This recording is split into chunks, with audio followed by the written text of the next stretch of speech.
Brandon did a great deal of the work organizing it, and that's what it requires, someone who really has the desire, not just wants to do something, but has the desire and will follow through and put something together.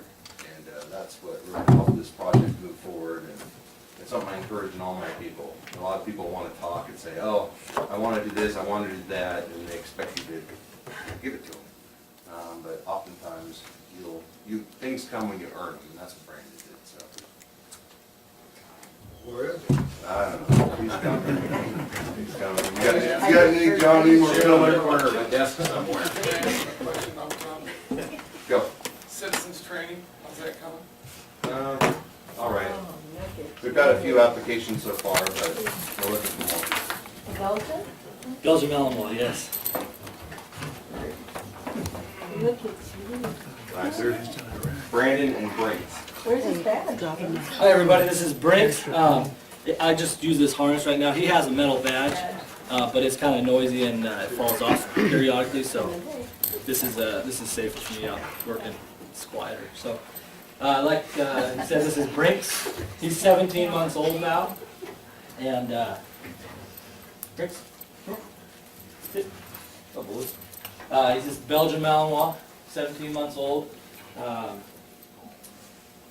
After our last meeting in December, I picked him up and brought him home December 17th from Nathan Liebarger down in Yuba County. He's a local guy who works down there now and raises dogs and trains them and sells them. So I picked him up and brought him home, and we bonded until January 21st. And then I went to Red Bluff to the training for the 5 weeks. And thanks. Sit. And the training was awesome. It was a really good time. It was very, very intense, 5 weeks. Pretty much a 9-week or 10-week class condensed into 5 weeks. And we trained on both the protection aspect and the narcotics. So we would do, typically each day we would do one of those in the morning and then the other in the afternoon. So we'd split the day up between the two different trainings. So after the 5 weeks, we got certified February 22nd or 21st, and then we've been on the road since working. And I've used them several times. Few building searches. There was a burglary at the Beacon. Somebody smashed the glass, and we didn't know if anybody was in there, so we were able to send the dog in there to look for some people, and there was nobody in there. So, but he did a good job searching in there. I've used them several times for narcotic searches. Helped find a lot of narcotics so far. The big amount, the methamphetamine and oil, and then also lots of little amounts here and there. So. He smells like dogs. Yeah. Oh yeah, he smells everything. Is he a cadaver dog also? No.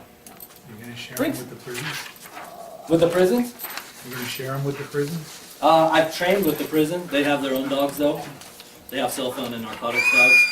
And so, but we've trained together and done a school demonstration at Janesville School together. So, but he's, like I said, he's dual trained narcotics. And then he's also trained to search for people, whether it's in a building or an open area, or tracking for tracking a scent, somebody flees or whatnot. And he's trained on 5 major narcotics: methamphetamine, marijuana, heroin, cocaine, and ecstasy, which we all know there's a problem here. So it's going to be a very, very nice asset to have him help us find that stuff and get it off the street. Is he new? He's not, no.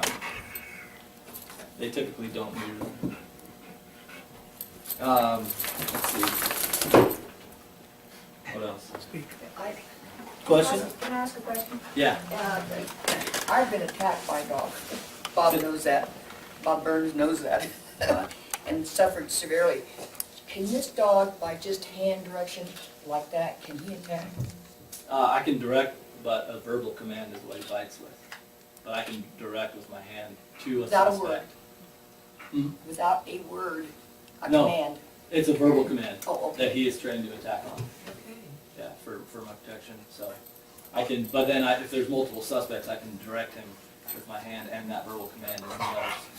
Yeah, okay. Thank you. So If what you're getting at is, will he, bite the wrong person? Yeah. He's a dog, and, we try to prevent that as much as we can, so. He's trained to bite on command, who I tell him, Okay. so. And I won't send him unless I know he has a target locked. So, i.e. if there's a suspect right one of my partners is in front of me, in between us, I wouldn't send him. Because he might bite my partner, so, Thank you. still. Speaks. So some of the other things we worked on, we had to have a vehicle that we knew would keep cool or keep them at the proper temperature. We ended up ordering an Explorer for the police SUVs with a dual air conditioning. It's got a special system in it, and part of it was donated by a group nonprofit out of the Bay Area. Yeah, I want to point them out. It's a group called Cover Your Canine. It's a nonprofit out of the Bay Area that donates this kind of equipment to canine units all over the North State and Bay Area.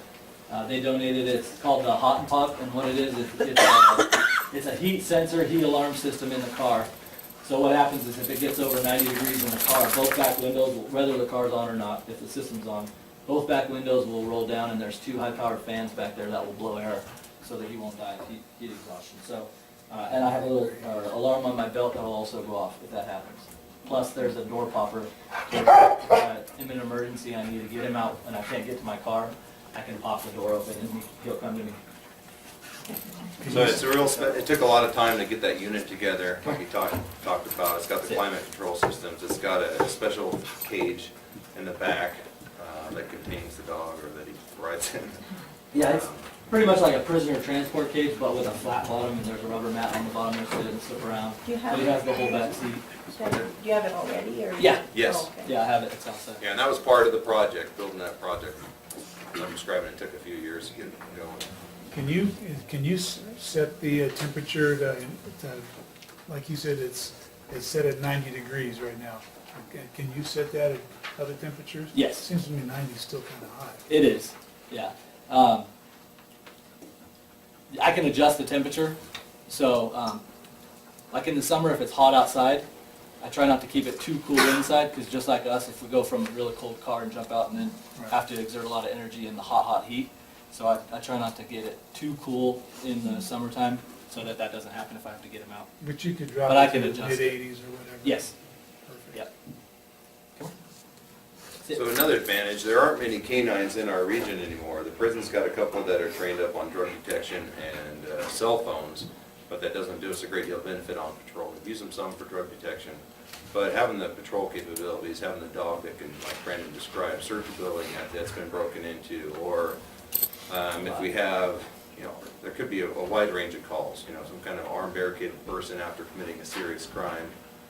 If we're unsuccessful in negotiations for a long period of time and so on. At some point, if someone has to go in, we have a dog we can send in rather than sending our people to make that first contact.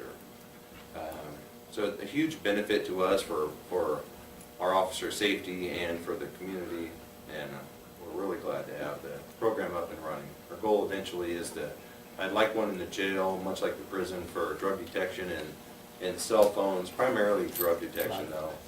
And then it'd be great to have 2 on patrol eventually, 1 on each end of the week. Because it's an invaluable tool to us, especially with so many square miles to cover and so few people on the streets. So, everything else, Brandon? Speaking about the insert for the car, that was purchased with money that I raised over the past few years, along with Brinks. He was also purchased with the money I raised. So, along with giving a really big thanks to my department, you guys, the community helped huge, obviously. So I raised over about $12,000 total so far, and it's bought him and the cage for the car, so plus several other things. So the community is huge help, and I'm going to continue to fundraise throughout the program. So What's his name again? Brinks, Brinks. My question is, does he have a bulletproof vest that he wears as well? He's going to. The same nonprofit that donated the heat system for the car is going to donate a bulletproof stab-proof vest for him. So, Is he gonna go on tours, like at the fair and stuff? I was at the children's fair. Uh-huh. I've been to 3 schools and a preschool so far. And so, next year I'll pick up again, going to schools and stuff like that. I'll probably be walking around at the fair and, yeah, I'll be out and about. He's gorgeous.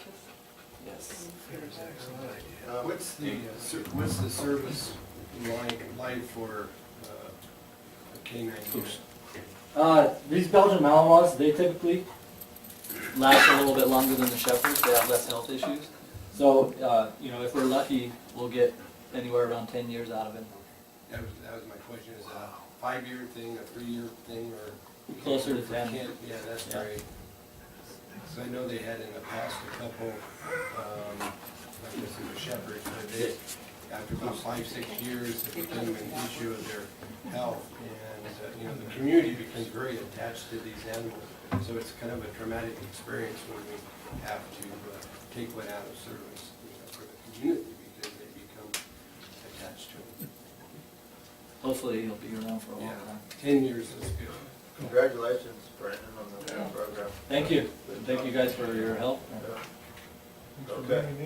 Is there any other questions?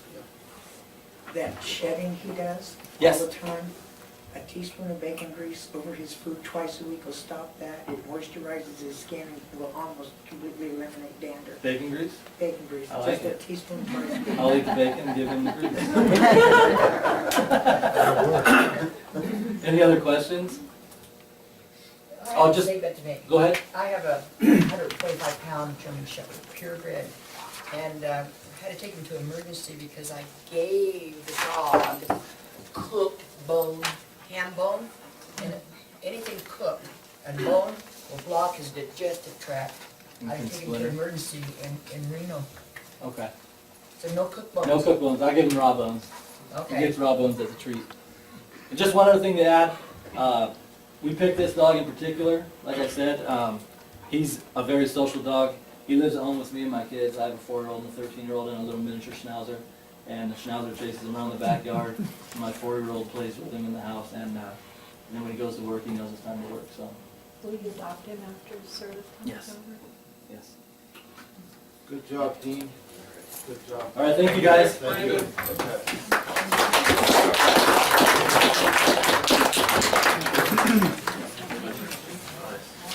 Alrighty, we're gonna take up our information consent calendar. We have a request to pull item G1 and G2, and I'd like to discuss item G8. So that pulled, and is there any other thing? Which one did we pull? G8, G1 and G2.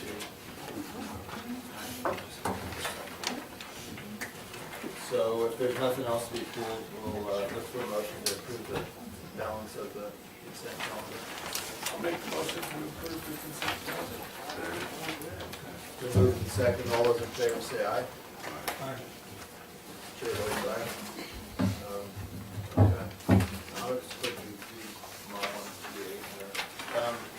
Richard, I thought it would be worth just, if you could just give a brief explanation. When I first got on the board, when you first read it, it comes across as you're, with doing something negative, but it's actually positive, but it's a little bit confusing. So can you just put it down For the trans. for the Janesville school? Oh, sure, The- sure, Norma's here as well. Just explain how.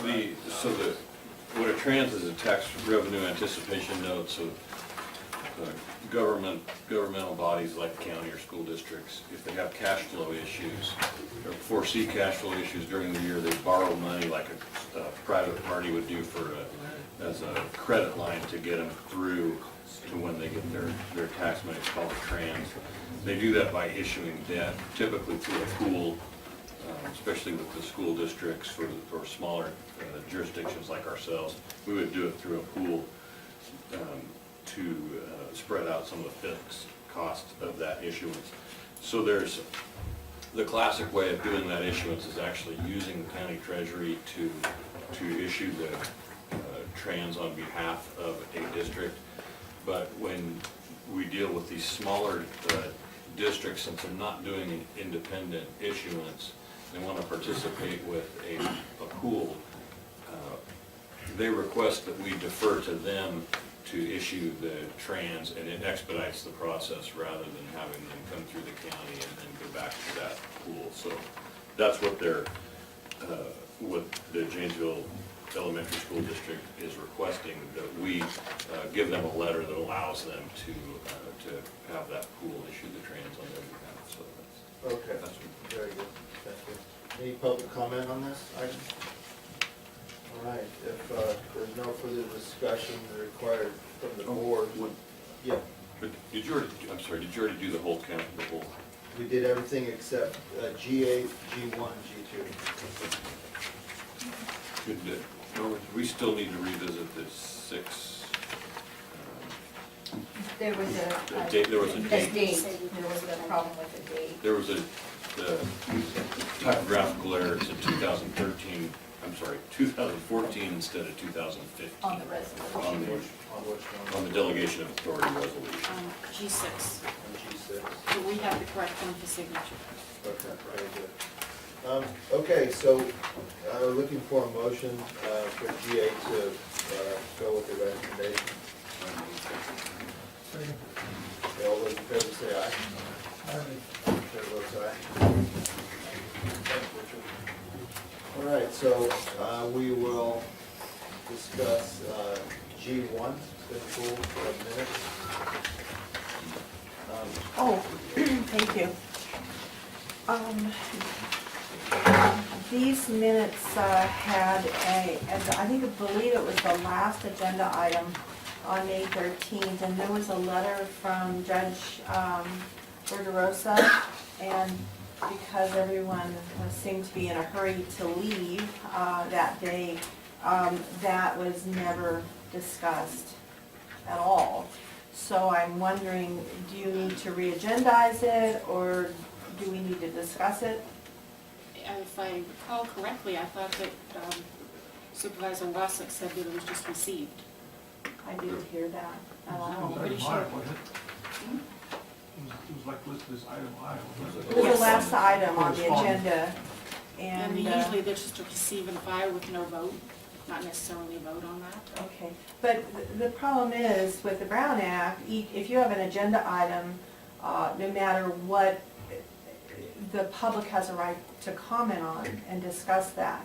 So we weren't given an opportunity, so, We could listen to the tape, but yeah, I've listened and I watched the video, and it was just abruptly ended without that item. So, I don't know what you want, how you want to do when you just forget an item. I don't know what your procedure would be. I remember it being discussed, but we could listen to that. We could listen. Well, I mean, it's on the agenda, people could talk about it under public comment, I think people had ample opportunity that there was an issue with it. Thank you. But you do realize that it is a Brown Act if you skip over an agenda item, not giving the public the opportunity to discuss that item, regardless of, Yeah, regardless. thank you. All right. Okay, any other comment on item G1? There's no further discussion needed from the board, but look for a motion to approve item G1, the minutes of May 13, 2014. So moved. Second. It's been moved and seconded. All those in favor say aye. Aye, sorry. Chair votes aye. Alrighty, and then item G2 was asked to be pulled by Eileen Spencer. It deals with the purchase of IT equipment. Would you like to give a little bit of an intro, Richard, on this one? And then we'll Think take that- public comment. Just the item that we pulled, one of the items we pulled from last week. G2, it's one of Julie's items. Julie, do you want to speak to that?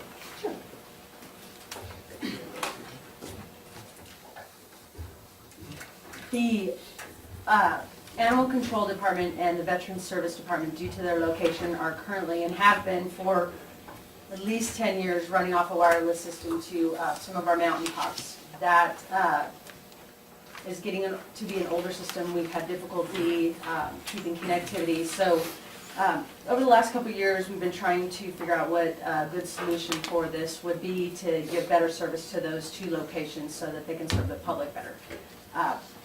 There's been a lot of looking at different systems. I'm actually really happy with the solution that we've come up with as far as working with the Lassen County Office of Education for this price. So this is to allow those two areas and those two functions of county government to connect to the rest of the county and to be a part of our county network system. So.